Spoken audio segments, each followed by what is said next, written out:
Hosdurg police സ്റ്റേഷനിലെ warrant പ്രതിയെ പിടികൂടാനെത്തിയ police സംഘത്തെ ആക്രമിച്ച് പ്രതിയെ മോചിപ്പിച്ചു. കഴിഞ്ഞ ദിവസമാണ് മഞ്ചേശ്വരം മണിമുണ്ടയിൽ നാടകീയ സംഭവങ്ങൾ അരങ്ങേറിയത്.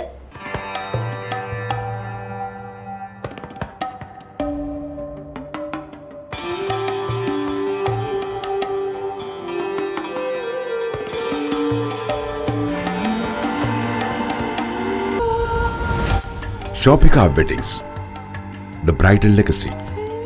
കാഞ്ഞങ്ങാട്ടു നിന്നുള്ള പോലീസ് സംഘവും ജില്ലാ പോലീസ് മേധാവിയുടെ പ്രത്യേക സ്ക്വാഡും ചേർന്നാണ് പ്രതി സുഹൈലിനെ പിടികൂടാനായി ഇയാളുടെ വീട് വളഞ്ഞത്.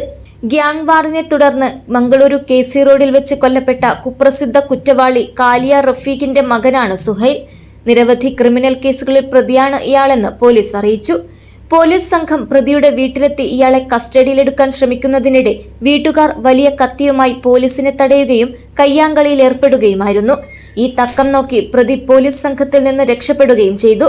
പ്രതിയെ ബലമായി മോചിപ്പിക്കാൻ ശ്രമിച്ച വീട്ടുകാരുടെ നടപടി വൻ സംഘർഷത്തിന് വഴിവെച്ചു.